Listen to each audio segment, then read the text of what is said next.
দেশের চলমান সহিংসতা ও নাশকতার প্রেক্ষাপটে দেশের সব বিমানবন্দরে বিশেষ সতর্কতা অবলম্বনে নির্দেশ দিয়েছে বাংলাদেশ বেসামরিক বিমান চলাচল কর্তৃপক্ষ বেবচিক। মঙ্গলবার বেবচিকের সদর দপ্তর থেকে এ সংক্রান্ত চিঠি দেশের সব বিমানবন্দরে পাঠানো হয়েছে।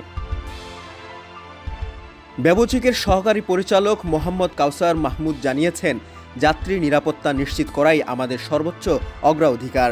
জনস্বার্থে সবাইকে সচেতন থাকার পাশাপাশি সংশ্লিষ্ট নিরাপত্তা সংস্থার সঙ্গে সমন্বিতভাবে কাজ করার আহ্বান জানানো হয়েছে।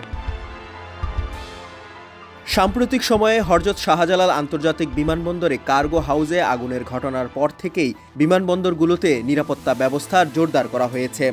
এবার বেবচিক বাড়তি সতর্কতার নির্দেশনা জারি করেছে। চিঠিতে বলা হয়েছে, সব বিমানবন্দরে সিসিটিভি ক্যামেরার মাধ্যমে সার্বক্ষণিক নজরদারি নিশ্চিত করতে হবে। পাশাপাশি টহল বৃদ্ধি, মনিটরিং শক্তিশালী এবং যে কোনো অনাকাঙ্ক্ষিত পরিস্থিতি মোকাবিলায় তাৎক্ষণিক পদক্ষেপ গ্রহণের জন্য প্রস্তুত রাখতে হবে। এছাড়া সর্বাধুনিক সংখ্যক নিরাপত্তা কর্মী মোতায়েন, ফায়ার সার্ভিলেন্স কার্যক্রম জোরদার এবং জরুরি পরিস্থিতিতে দ্রুত সাড়া দেওয়ার ব্যবস্থা নিশ্চিত করার নির্দেশও দেওয়া হয়েছে। ডেস্ক রিপোর্ট, সমকাল।